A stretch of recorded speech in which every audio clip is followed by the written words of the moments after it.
This is Let Me Sum Up, your regular deep dive into recent reports on climate and energy. I'm Luke Menzel, recording on Wurundjeri land, and I'm joined today by my two co-hosts. Global Vice President for Marketing and Extortion at the Let Me Sum Up podcast, Frankie Muscovich. Hello, Frankie. Good afternoon, Luke and Tannant. Delighted to be with you both. I am joining you from the sovereign lands of the Gadigal people, land that was never ceded. And good to be here to revisit various corners of interest. I might be previewing my one more thing in saying that, but anyway, it's good to be here. No shortage of corners in 2026. Frankie, we're also joined by a man who is actively monitoring the impact of local microwaves on his internet connection. It is Tennant Reid. G'day, Tennant. Steps will be taken to assure the continuity of telecommunications, up to and including yelling at my teenager. Cold leftovers in the House of Reid. Whatever is needed so the truth can get out. On this week's show, we look at a new paper that posits that corporates under pressure to deliver short-term results are more likely to oppose climate policy action. But first, it is time once again for Energy Crisis Corner. And this fortnight was a doozy, featuring everything from a blink and you miss it, opening of the Strait of Hormuz, to one of Australia's two remaining oil refineries literally catching on fire. You couldn't write this stuff, right, Tennant? If I did try and write it, I think people would say that's a bit on the nose. So in our various recountings of energy crisis progress, we've bumped up against the limitations of rapidly evolving situation and a fortnightly podcast cadence. But frankly, we could be doing an edition of this podcast every day and we'd still be caught short constantly. That's a great idea. What do you reckon, Frankie? As long as I can bolt my chosen soapbox corner onto the back of it, I'm happy to do daily dispatches of the craziness of the current state of the world. Far out. Let's take that under advisement.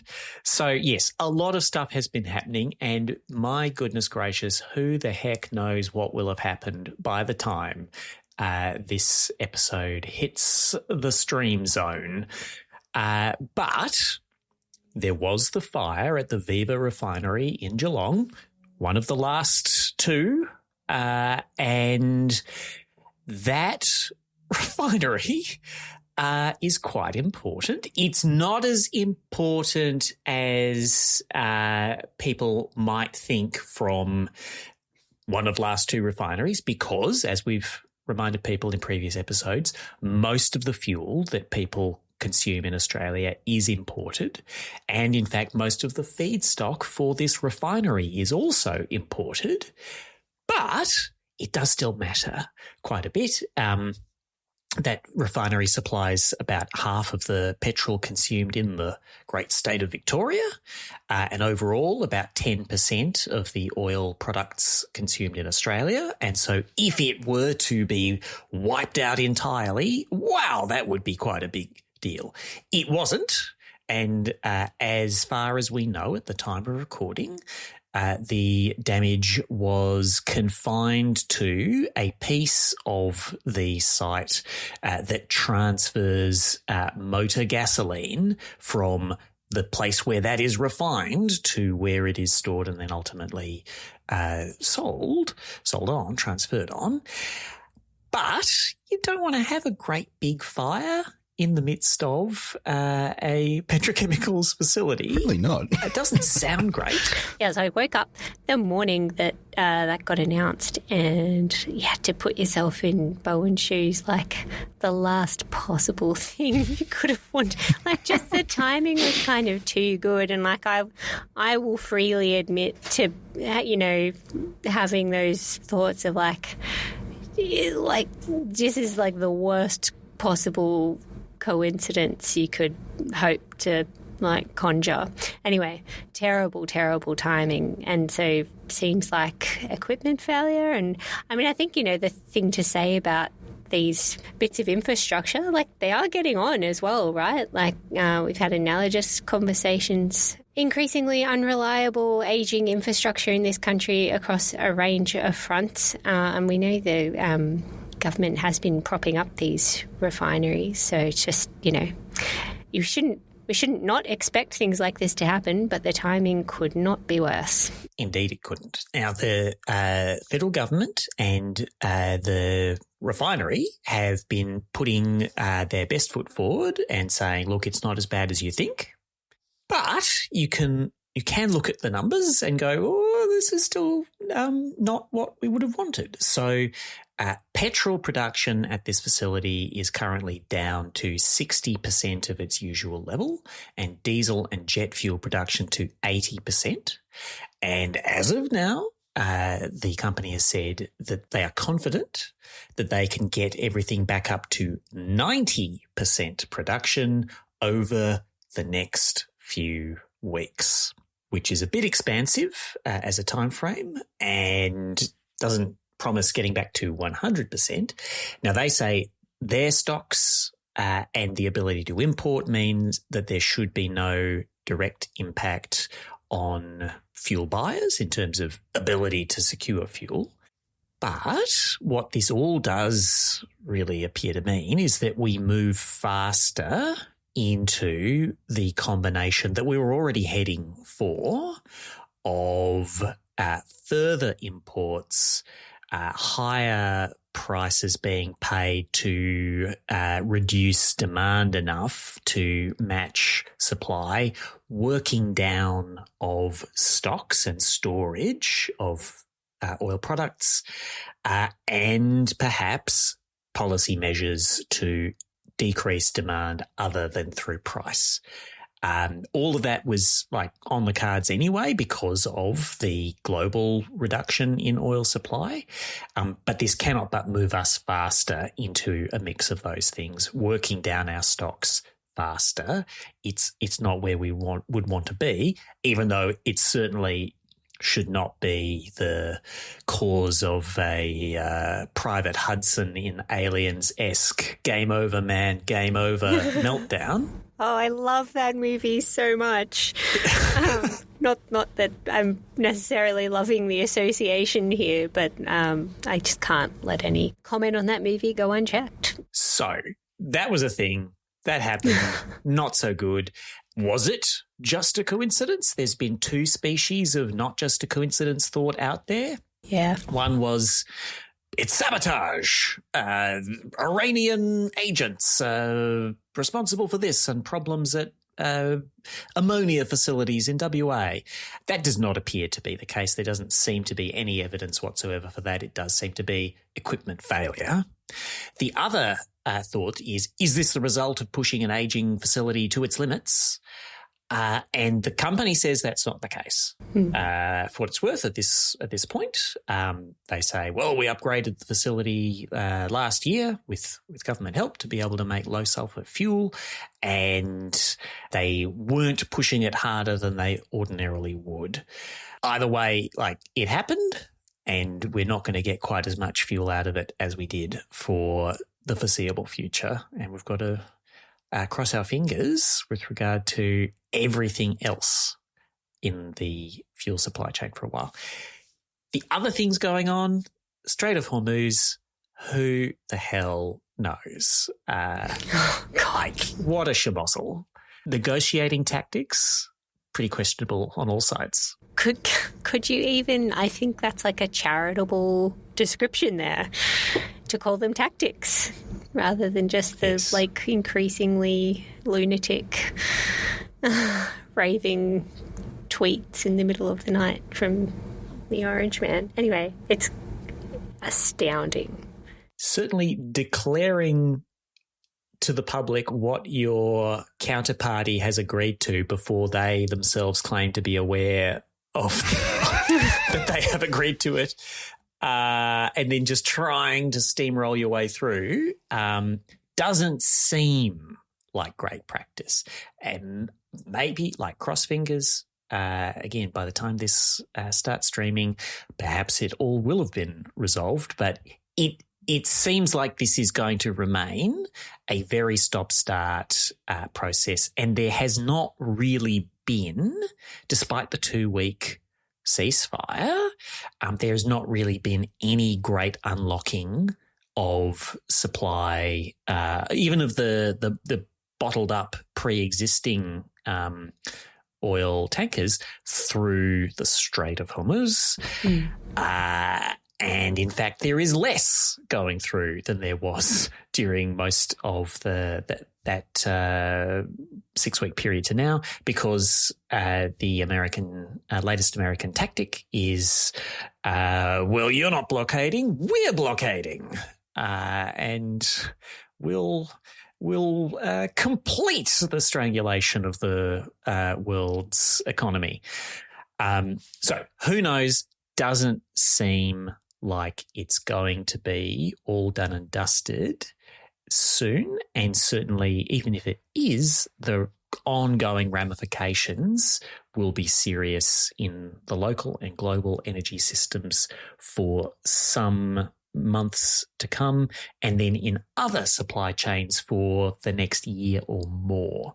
The implications for the aluminium sector globally, and for pretty importantly, fertilizer production and use and agriculture, quite serious. So this is bad. We have been having some degree of policy response debate. We've talked about some of those responses before, but the discussion of how to be less vulnerable to this in future is quite important. People have come out of the gates with all kinds of ideas, but I think a lot more of that discussion is going to be needed.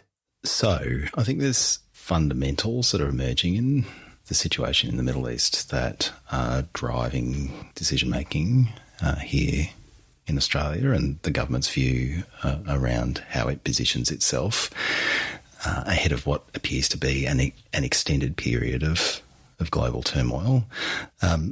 Fundamentals include the Iranian regime being pretty stable. The idea of regime change appears to have completely gone by the wayside, and the attempts to achieve some sort of accommodation between the Iranians and the United States, fraught at best, given the aforementioned occupant of the White House. It is an interesting question whether political gravity ultimately catches up with Trump. There are Republicans peeling off on almost a daily basis. His approval ratings are at the lowest they've ever been in the US right now. There are midterms approaching. Does that provide a forcing mechanism for the US to reach an accommodation? How does he find a way to declare a win? That is, I think, a really open question. The political pain is real. So that seems like there's more instability actually in the political position of the US internally than perhaps there is in Iran, which is a pretty remarkable state of affairs. And not to dwell on it, but I think if folks haven't already come across this, there's some really extraordinary reporting in the New York Times by Jonathan Swan and Maggie Haberman that they've put together, from a range of sources that just to speak to some of the interactions that informed the US action here in a series of situation room meetings between Trump and Netanyahu. And anyway, astounding stuff, and well worth a read. I'll make sure I put a link in the show notes about that. And the meta here is that when those sorts of articles start to be written, it is because people are willing to talk and they have an agenda behind their willingness, which is some mixture of placing the blame on others and putting themselves in a good light. Yep. JD Vance is one of the main actors in that camp. Like, I think his surrogates have been out there trying to distance him and, you know, his disagreement with this whole situation because he wants to run at the presidency in 2028. Like, it's all, as you say, Luke, starting to go to a bit of a shambles on the US side. But having said that, I don't think there's anyone in Canberra that would look at the situation and sort of assume that it's going to resolve itself anytime soon. If you sort of got to sort of hunker down in that context, I think that there are two things going on which are in strong accord. One is doing everything possible, everything humanly possible to shore up supply chains of liquid fuels. The other thing is making sure everybody knows that the government is doing all those things and doing it very performatively, up to and including the whistle-stop tour from the Prime Minister around our region, securing the clear agreement from traditional allies and trading partners that the liquid fuels will keep flowing as long as they're flowing to those trading partners, which is obviously the asterisk double dagger on all of these agreements. Well, so just on that, because I want to situate our last conversation relative to all the things that have happened subsequently. And whilst I like to think we're pretty good at picking timely things to focus on and things like that. It was so very significant to see, of the suggestions in the paper from IEFA, which was the subject of our last podcast, at that point highlighted on some of those bilateral supply chain agreements as being a likely focus of government. And I think at that stage, the PM had a meeting with the leader of Singapore, but not all the other kind of ensuing whistle-stop tour things, which have certainly been checked off the list. The other one, which has gotten a bit of attention, and not necessarily all positive, that we reflected on as well, given the fact that you don't see these things come around very often, is the mass media campaign around kind of growing awareness out there in the community of the need to, take sensible measures to do simple things to conserve fuel or, make alternate choices where possible. And it's just not very often you see government really rolling out campaigns of that kind of scale. And I don't know, did you guys have a particular take on how that's landed? I mean, I know the sort of commentariat's had its views, but did any of that make its way into your socials or platforms of choice? I've been under a rock, so I have seen nothing, but it seems like a good idea to get some information out there. My experience of this campaign is listening to a podcast in which Jacob Griever thought that it was all a bit obvious, and Patricia Carvelis said that she actually learned a few things and was quite appreciative of the campaign. Well, there you go. The websites that I frequent are not clearly targets for a middle Australia campaign on energy security measures. Are you wearing your energy sovereignty now T-shirt? I don't think you're the target market for this particular campaign, Luke. Sure. But I do think it goes to the demonstrating, like there's actually a genuine task in kind of educating the public. And if we need to go to these measures, best to start as soon as possible, because we know that it takes a long time for this stuff to sink in. And every little bit absolutely counts, both in terms of the cost of living pressures on individual families and how that sort of ladders up to a whole economy impact. But I wanted to open up a question I know I've been mulling, which goes to, I guess, one of our other obsessions over and above energy security, which is obviously the latest and greatest, which is the Australia's involvement in COP31, because as well as, managing what is a pretty febrile situation here in Australia, Minister Bowen has another job, which is obviously as the COP31 president of negotiations. And around this time, I think we probably, all other things being equal, would have expected him to be hitting the road and kind of engaging with other parties to the UNFCCC around that negotiation agenda, and there's been precious little opportunity for that, given all the things to manage here at home. So I just wonder, like, how does the government sort of balance these two things? Because, you know, having such a significant role in COP and on such an important topic, not insignificant, and, you know, an important responsibility. How does the government think about that? Ooh, I've got a view. I mean, and it's probably most evidenced by, like, actions that have been taken in the last week or two. Like, I think sort of all other things having been equal and, you know, global fuel crisis not happening, would have seen Bowen going to Petersburg and a couple of other summits like that in the near term, and he's not going.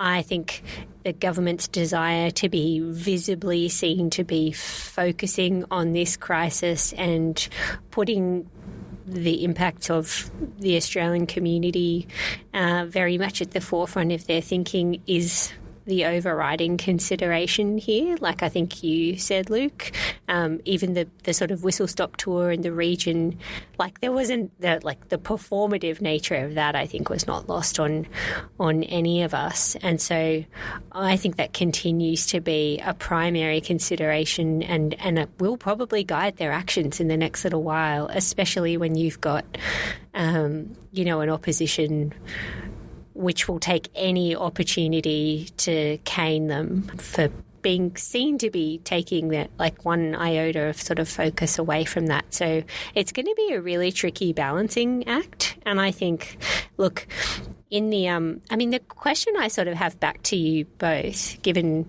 it's 2026, it's not as though he can't join hookups with his global counterparts. And I suspect he's probably already doing a lot of that in the background already anyway, and just not being kind of like open about talking about that because he doesn't need to be for the domestic politics of it.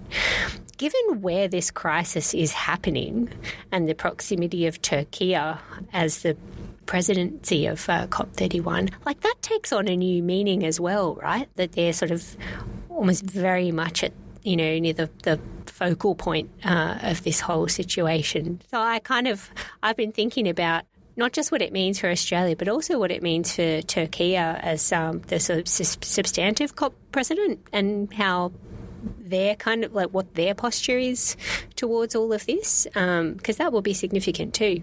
Yeah, so one of the things that makes, like, weighing up, like, how to react to the many demands involved in the domestic energy and climate reform agendas, the international negotiations agenda, and the local and global energy crisis, is that there are a lot of obvious and probably non-obvious synergies between responding to all those things, but also they are all gigantic bandwidth-sapping topics of their own. And to combine being at the centre of all of those is a huge task. Now, Chris Bowen is, like, a highly effective minister. I think even his critics will acknowledge that he's, like, a very potent minister in terms of getting things done within the government. Partly why his critics are annoyed at him, because he's pretty good at getting shit done. He keeps doing things they don't like, but he gets them done. Yeah. And their crocodile tears about him not being available to do more of what they don't like are weird. But he is very knowledgeable, and, like, he is individually probably the best person to head up each of these tasks. It's still just a very, very hard thing to combine. And to me, what that bespeaks is not take Chris Bowen out of the loop on anything or like separate out some of these things that really do belong together in a portfolio sense and an interlinkage sense, but, like, more senior and significantly empowered assistance for Bowen. And, like, what does that look like? Is that current or ex-pollies with relevant experience and a good relationship? Is it non-political people with high status? Like, I don't know exactly. But a situation where the bandwidth demands coming all at the same time are such that we need to go just to senior public servants who are great. We have some amazing senior public servants involved in all this, but rooms don't get quiet when they enter them. And someone who can take on the role of the kind of public conversation in different forums, right? Could be in a policy-making forum when it comes to COP, or, you know, it could be elsewhere. I feel like even though we know Minister Bowen's assistant, Minister Josh Wilson, has been given extra responsibilities, I also don't think that that's been, like, they're sort of deliberately not made a big deal about talking about that. And I think that's very much in response to the domestic politics of the attacks, part-time energy minister and all of that. So they'd made some of those arrangements just to deal with the sort of BAU of government business in having Bowen act as COP president. But I think you're right. I feel like there would be license given the current environment to empower some other surrogates around him to take on some of that work. Some sort of envoy for the president of negotiations that carries a bit of weight, I think, could be in order. And especially if this situation continues for any length of time, the coincidence of the timing is incredibly unfortunate, which brings me perhaps to the final point for discussion before we move on, which is around your question about what it means for Turkey.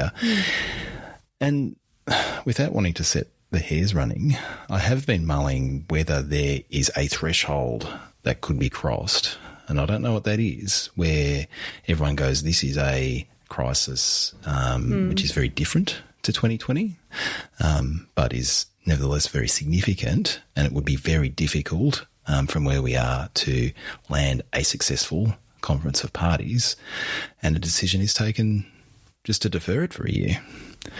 Oof. Do either of you think that is a live option? I think as of today it isn't. Yeah. But also we are in a dynamic at the moment where markets and others are constantly being coddled and wheedled into treating this as, it'll all blow over soon. Often just before markets close for a weekend.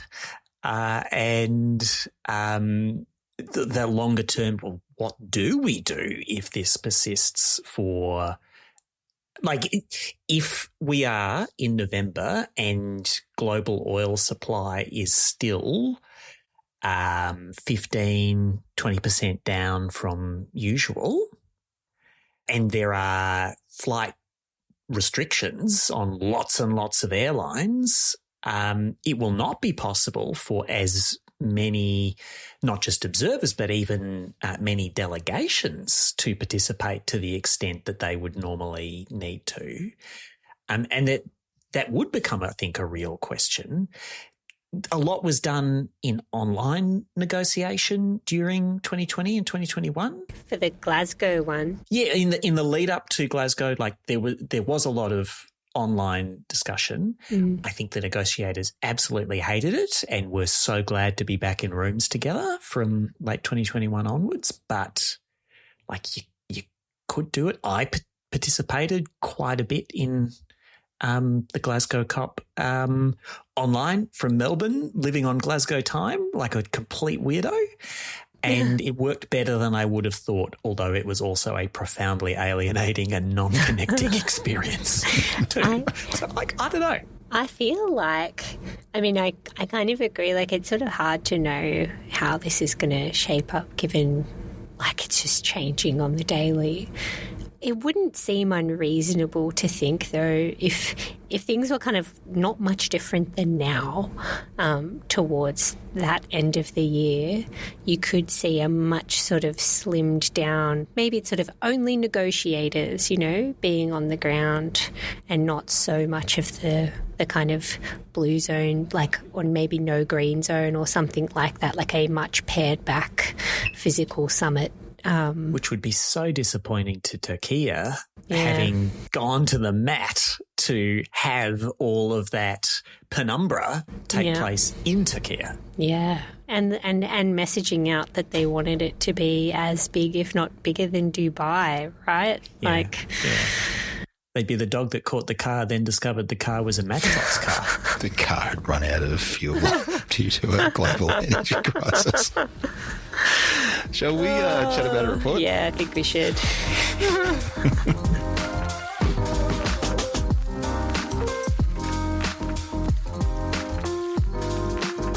Business views can have a huge influence on climate policy, with energy and emissions intensive industry often blamed for derailing political momentum for emissions reduction.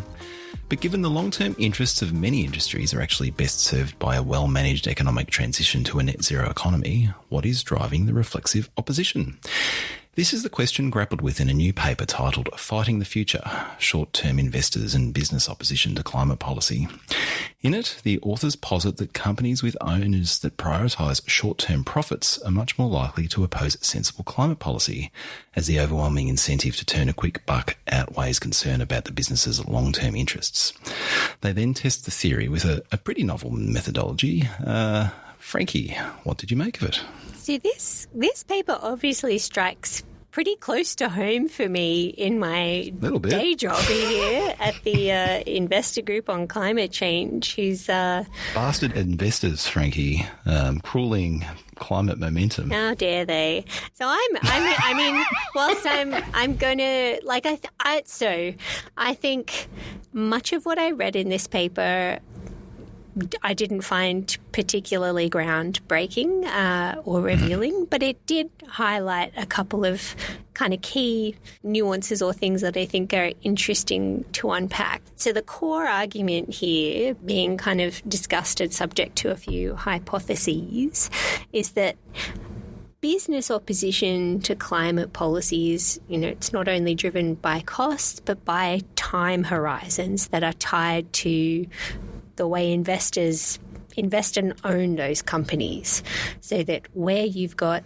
climate policies obviously do impose short-term costs on businesses to adapt to, which, should eventuate in longer-term gains and a payoff. But, there is that kind of conflict there in the model, especially where you have investors that are postured, if you like, towards getting the quickest and most aggressive returns possible. So that's what the paper is looking at. It posits a couple of different things that are worth unpacking. So one kind of goes to in exploring whether there's a huge difference in whether companies are publicly traded, so sort of listed companies on, stock exchanges like the ASX and the New York Stock Exchange, etc., behave very differently from privately held companies, whether there's a difference between whether you've got sort of what they term sort of active investors, if you like, or sort of actively managed funds and things like that, versus passive investors who tend to hold for longer and I think, sort of less focused on, quarterly growth projections and revenue, etc.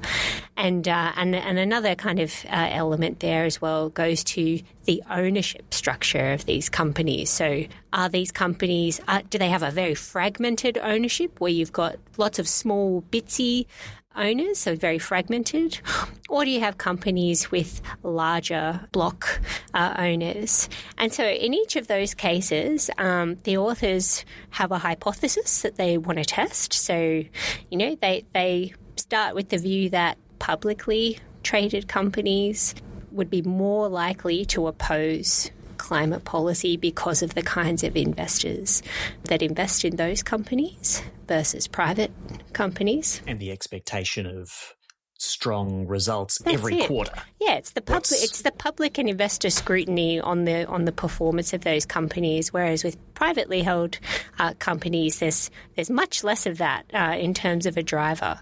You've then got your kind of active versus passive investors, and sort of follows that they suppose that your active investors drive a kind of culture and behaviour to chase short-term gains rather than longer-term benefits, and they're therefore are more likely to be opposed to climate policies imposed in the here and now that have a cost attached to them. And similarly with the ownership structure, they posit that where you have block owners, so kind of more concentrated, should kind of protect those companies from needing to be sort of super reactive, and so would suggest that then therefore more fragmented ownership would result in that kind of behaviour where you see opposition and things like that. So those are all like super reasonable, and like I didn't find anything groundbreaking in those hypotheses because they're largely borne out. I think the really interesting thing that this paper does is how it tests some of that. So it focuses, like they've chosen to focus only on the US. So they've looked at companies based in the US and how are they seeking to kind of demonstrate whether these companies are for or against climate action. Like you need kind of the right proxies, I guess, to be able to apply their models to. And they've got one.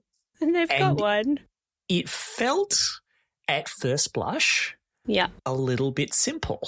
Yeah. So they focus on political donations, which I think, I mean, I don't know if it sounds like it did for you too, but I went, really? Like that's what you're going to focus on? Because I guess, anyway, like we should park that. Maybe I'll park that kind of question for the moment. But I'm happy to say why it seemed overly simplistic to me because like they basically saying, as you're reading through the paper, well, we're very interested in, donations to Republicans versus Democrats, given the polarisation around climate policy specifically between those two parties, like really divergent positions that have been taken over the time. If you go back to the day of the early 90s where this became a salient political topic, the parties were a lot closer together, but the differential in terms of, interest, ambition or active antagonism between the Democrats and the Republicans has obviously widened, and this has become a hyper-partisan issue.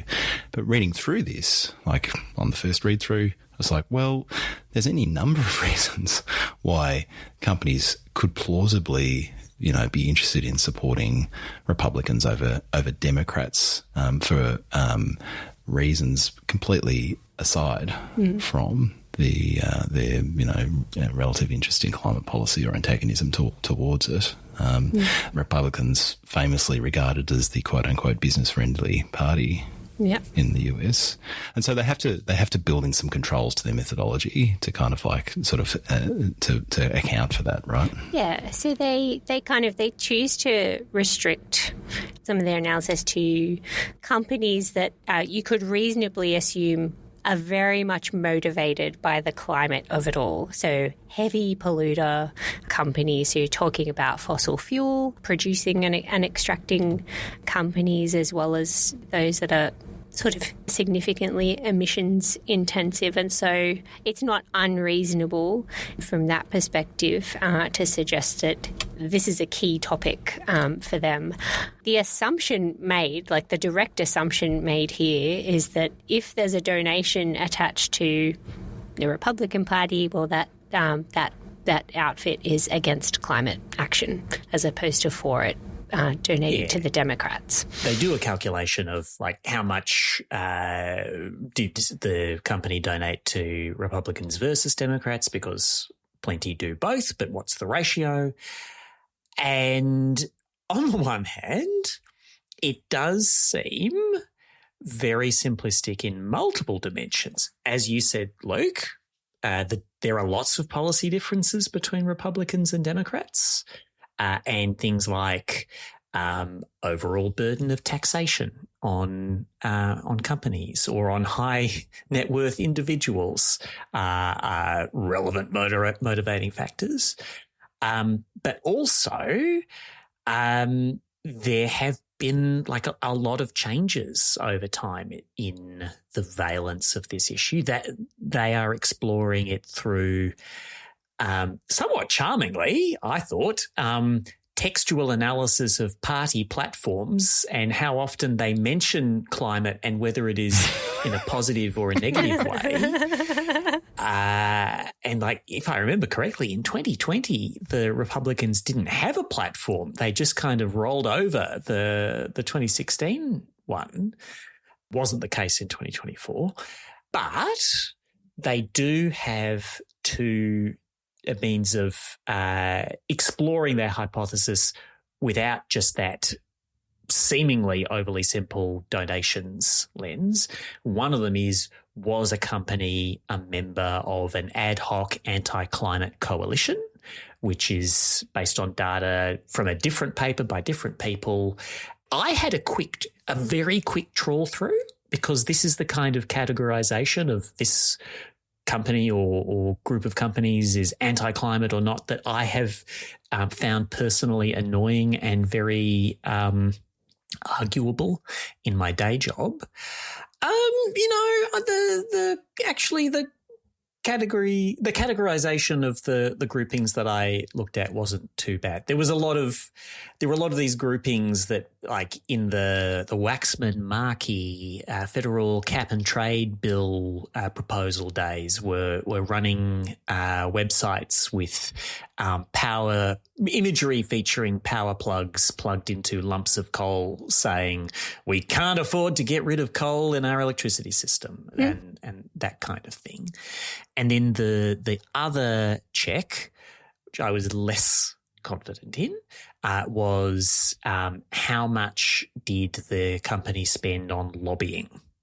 They weren't able to check, like, what was the lobbying, but they basically said, if you're in this high-emitting sector and you spend on lobbying, that must be because you're against climate action, which things can be more nuanced than that. But also sometimes they're not more nuanced than that. Also, I mean, the thing that companies lobbying on obviously varies wildly depending on the kind of the hot topic of the day. Like there is long periods of time within a US political context where significant climate legislation, certainly in a House and Senate context, has just not been a thing. Yes.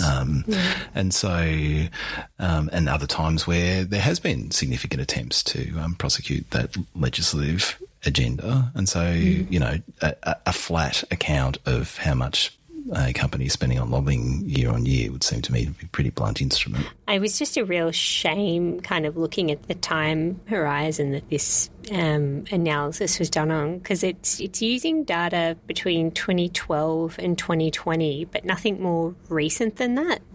I did not read through appendices and things like that. I didn't get to a reason as to why there weren't more recent data fed into this, because it just to the point around key issues that have been salient. There's a lot in the last 5-6 years that would have been very worthwhile included, and I would have appreciated seeing if there was any difference in that time. Yeah. Well, there are probably lags that are important in data reporting. So, like, I felt very grumpy for a while in this paper about the simplicity of these metrics.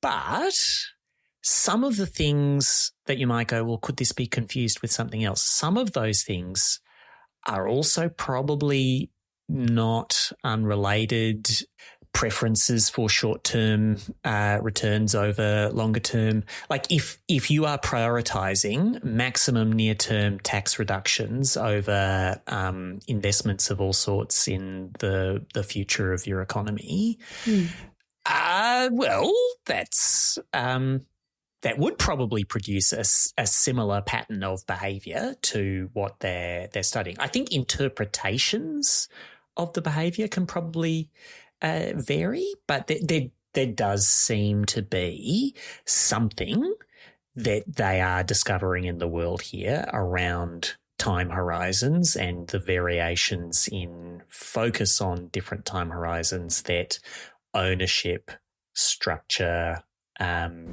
leads to. Yeah. And on that front, I didn't take issue with any of that. In one sense, because I don't think that's new news to anyone who's been operating in this space for some time. So to the extent that, did I learn anything new from this paper? Not really is my answer. As in, I think where investors are motivated to get returns on a quarterly basis, of course that's going to drive a particular behaviour. I do think the combination of those different things is interesting, and one key insight from this work, which I find very interesting, especially in the context of the current state of US politics and the involvement of investors publicly, or not, in pushing for climate policy is very interesting. And that goes to the authors kind of finding that they did not see a huge difference or any difference, I think, in the result when you're looking at active investors, very much kind of hedge funds, very more aggressive investors versus one categorization of passive investors that they choose, which are large owners across listed companies like your BlackRocks, Vanguard, significant investors that do hold stakes in companies for a very long time, actually. And their kind of finding or thing that they say is that it's not apparent to them that those investors are having a positive impact on companies' behaviour when it comes to climate. Like BlackRock, Vanguard, known to be very pro ESG and forward thinking on climate.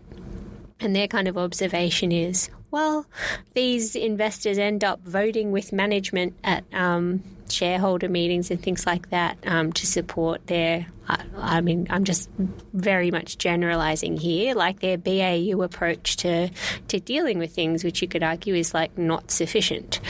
So I think that is interesting, but I think it kind of fails to recognise the different roles that investors play in the ecosystem. In one respect, that comment or element of it goes to their stewardship and ownership and what they do as owners of those companies through engagement. But there are other things that investors do to influence the system, if you like, when it comes to the landscape. That goes to influencing climate policy and being advocates through industry bodies, through coalitions, etc., for more ambitious climate policy. And so, just to kind of share with you a little bit, and I wouldn't normally do this, but given it's so relevant to my day job, what has been very interesting in the last couple of years is that we're seeing, and this is particularly the case in the US, you are seeing investors do things a lot more quietly or go a bit dark on things when it comes to climate policy in the US during this Trump administration. They are, however, maintaining a focus on policy engagement, albeit, you can imagine nobody's getting much of a friendly ear with the federal government they've got there at the moment. But what I would say this nods to is a general recognition across the investor community that is supporting much more of a pivot to focus on influencing the underlying policy landscape and focusing their intervention and, I guess, theory of change, if you like, on that more broadly globally. And the US is a very particular case of something that's not working very well at the moment. So, I think I think that was super interesting and actually a really good insight into this paper, because that checks out in my experience of things. But I would also be hesitant to draw a more general connection between this study and other jurisdictions. I wondered about that as well, like the applicability of the findings, even if you just take it as face value and don't dig too deeply into methodology, like it's found these things, okay, let's accept them. Like the degree to which you could extrapolate to other markets. They do make the observation that the US is the kingdom of impatient capital. Like, you know, it is very geared towards these short-term returns, and they did point to jurisdictions like Germany and the Scandinavian countries, which have a tendency in terms of the corporate culture to have much more patient capital, investors that are much more interested in longer-term returns. And they posit that perhaps the relative success of durable climate policy in those places around the world has something to do with that. But there are so many differences in the political cultures between the United States and Germany and Scandinavia. And it also made me wonder, well, you know, where is the causal relationship here? Like, you know, to the degree there is an investor culture or a corporate culture, how is that? Is that bound up with, you know, an interest in short-term returns, or is that actually just one manifestation of a broader economic and social system, which is giving that result? I don't think the connection to other countries like Germany or Scandinavia was well made at all, because, as you say, there are a range of other factors at play there. And you know, the other thing that's been going on in those countries for a long time? Bipartisanship on climate action, which drives a longer term corporate response to that, not necessarily the other way round, if that makes sense. So I didn't find that a sort of convincing argument, notwithstanding the fact I agree that the US is like the extreme, version of sort of short-termism, the way their economy is kind of the nature of companies and, the home of big global hedge funds and investors that have driven action across corporates for a long time. So 2 thoughts on the US context. One is that there arguably is a relatively simple difference between the US corporate governance and that in many other places that probably does have a lot to do with the difference in approach that is observed in this data, which is the prevalent view in the US that it is a legal duty of management to focus solely on financial returns to stockholders and nothing else, and that otherwise they are breaching their fiduciary duties. And that is a widely held view, whether it is expressed as unfortunately, I have no choice but to prioritise short-term financial returns to stockholders, or it is the sacred duty of management is to prioritise short-term returns because that will promote long-term societal returns because the business of business is business. Whichever way, that is what the people in companies and in finance largely believe. I have heard arguments from US corporate legal academics that is not a correct interpretation of the law as it currently stands, and that being able to take a wider view is perfectly consistent with the law, but that is a small minority view. And so if that perspective were to somehow change, that would be very significant. Is it going to change? I don't know. It's become a more entrenched thing in the last several decades than it used to be. The second thought about the context there is what has happened over the past 14 months in the US might change a lot of thinking, because if there was a view, and I think there was a view in quite a bit of US business through 2024 of these Democrats are very annoying, lots of things we don't like, some business-friendly governance and some tax cuts and some getting off our back sounds great.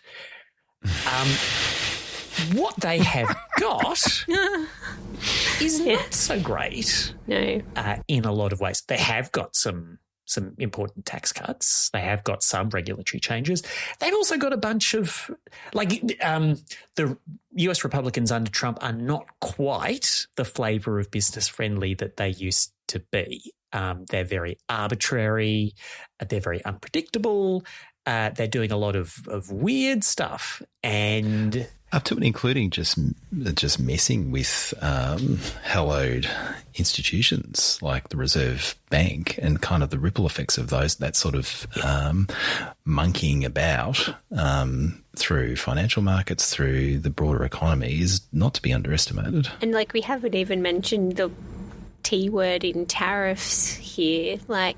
There's a range of things, including the repeal of what were pretty popular incentive measures in the Inflation Reduction Act across the board, which had huge take-up in Republican-led states. So it's a limitation of this work that it doesn't consider that time period. I think it would be fascinating to see what, if anything, would be different if you looked at that. So, Tennant, are you predicting that US business will be joining the Rainbow Wokerati next time they have the opportunity? Welcome to the resistance.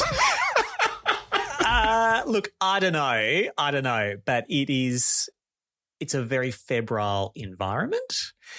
And also for that, the period of data in this study, 2012 to 20, some people would annoyedly make an argument that it's far too simple to just say on climate Republican anti-Democrat pro. In 2025 and 6, pretty clear cut. It's pretty clear cut. Pretty clear cut. Yeah. If people thought that Republicans were anti-climate before, it's scorched earth now. Maybe to an extent that a bunch of elected Republicans actually aren't even that comfortable with, but they're going along because they're in a personality cult and it could be them strung up from the next lamppost. Who knows? So, I do not know what is coming next, but it probably would be a good idea for everybody to think a little further than the next quarterly earnings report.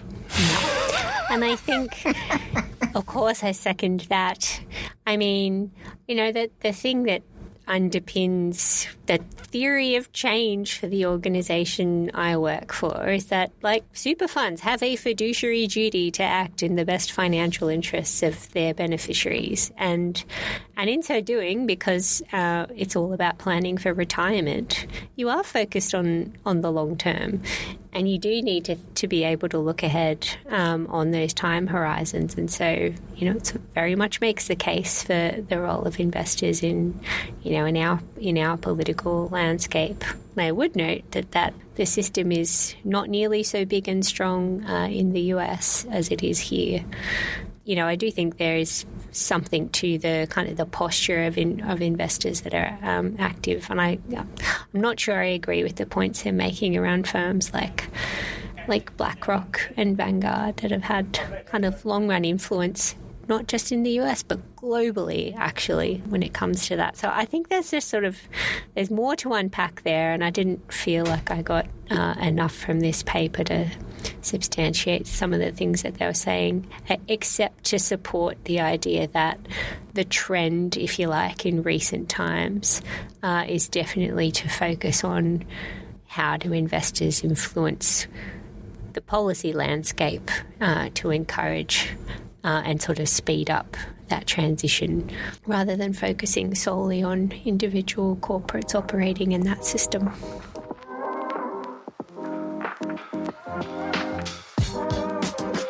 As always, we close out the show with one more thing in which we all share something that is currently captivating our attention. Tennant, what have you got? I will stay on crisis theme and encourage people to take a look for a lark at the International Energy Agency's April 2026 oil market report, which is free.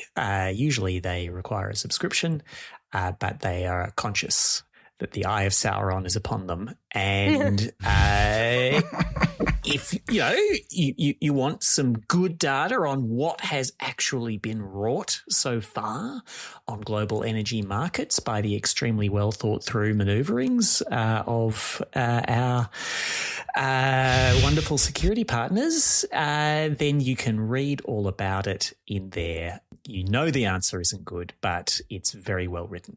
All right.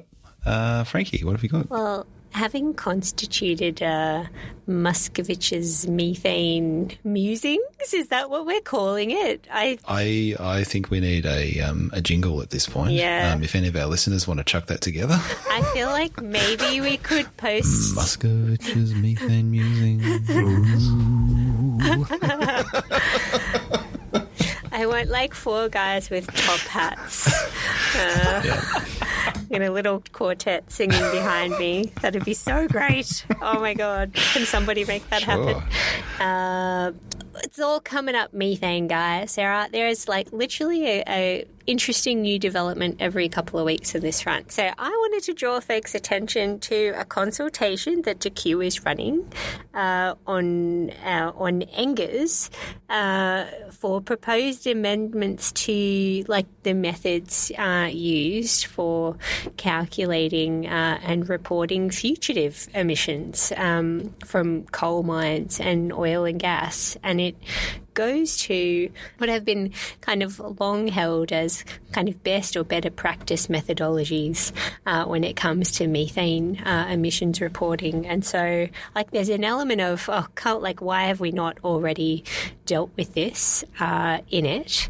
But the other kind of little thing that I just want to keep on people's radar is that we do have this expert panel that has been constituted to advise the government on how to do this better in the long run. And it's been very quiet from them, I have to say. So it's been going like a couple of years now, and there doesn't seem to be a kind of clear timeline for when will they report to government with some firmer recommendations. And so anyway, it's good to see consultations like this going ahead. But gee, I'd love to know when we might expect to hear something substantive out of that panel, because, there's some big ticket policy reviews coming up this year with the Safeguard Review and things like that, and observations from that panel would almost certainly be very relevant and salient to how that review and some other policies move ahead. So that's this fortnight's edition of Muscovich's Methane Musings. Oh, God, somebody's got to edit that out. That was terrible. But anyway. No, I love it. I love it. No. So for my one more thing, I'll note 2 things, actually. The first is a shout out to friend of the show and sometime co-host Alison Reeve for pointing us to the Fighting the Future paper that we just reviewed. I think we probably saved you a read, Alison. You're welcome. Yep. I will also note on the way through that, while we had some criticisms of the paper, kudos to the authors for the sneaky reference to the X-Files movie from the late 90s, whose tagline was Fight the Future. I enjoyed that.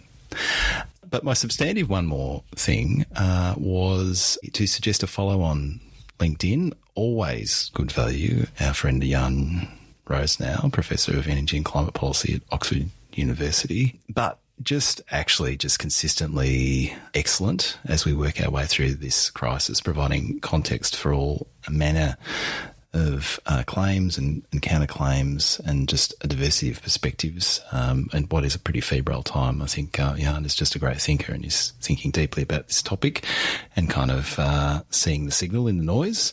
One of the things that he has posted in the last week or so is just making a basic point, which is that without energy efficiency, the EU, which is the market that he focuses on, would need 31% more energy today and pay 31% more for it.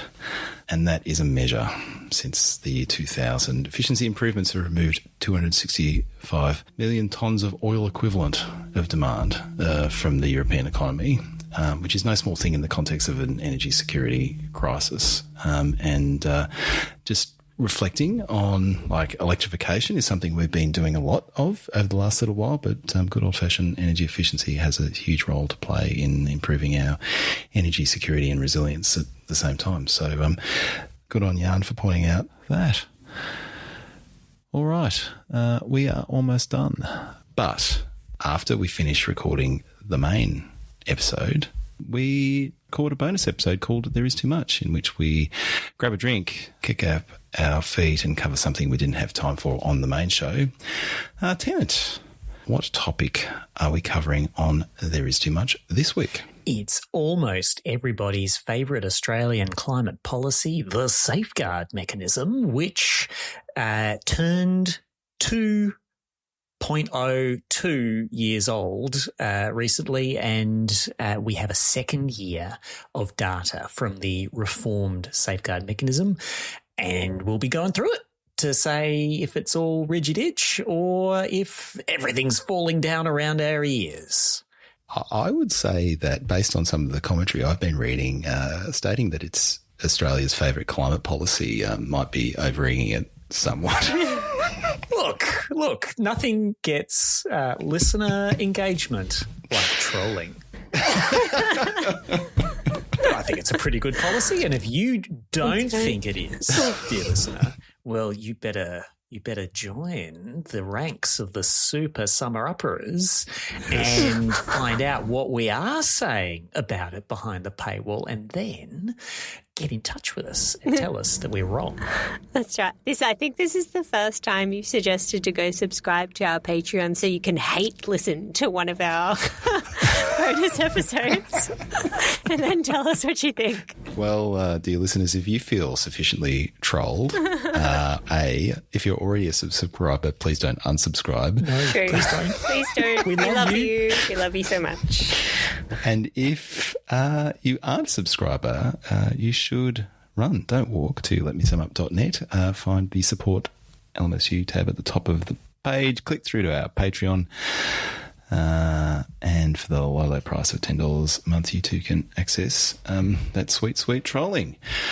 All right. That is our show for today. This podcast was edited by energy professional and podcast tragic Mark Spencer from Here Media Studio.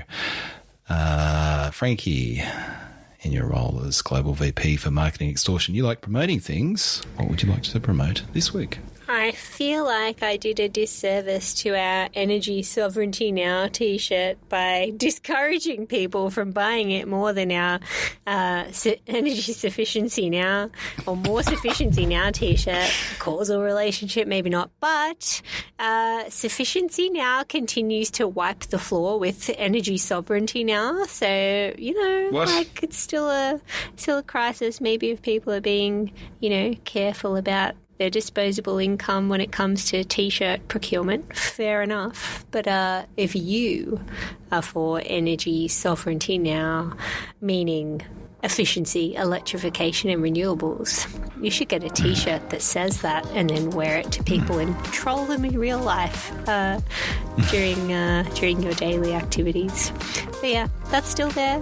Link it in the show notes and you should get on that. Yes, energy sovereignty is still a thing. For Frankie Muskovich and Tennant Reid, I'm Luke Menzel. Thanks for listening, and we'll talk to you again soon.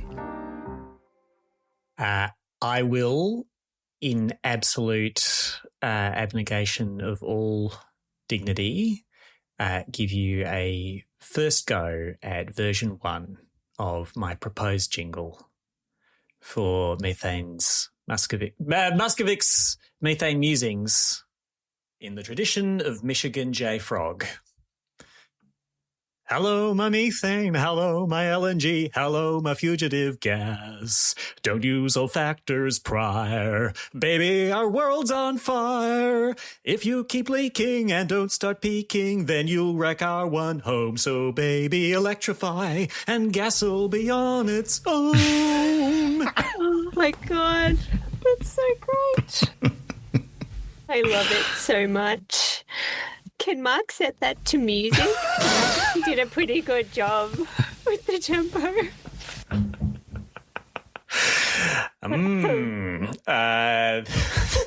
Mark, there's $20 in it for you if you refuse until someone more competent can have a go at whatever the final version of those lyrics turns out to be. And there's $30 in it for you if you do. I can't win a bidding war against the investor community. All right. You really won't. Don't even try, Reed. Damn it.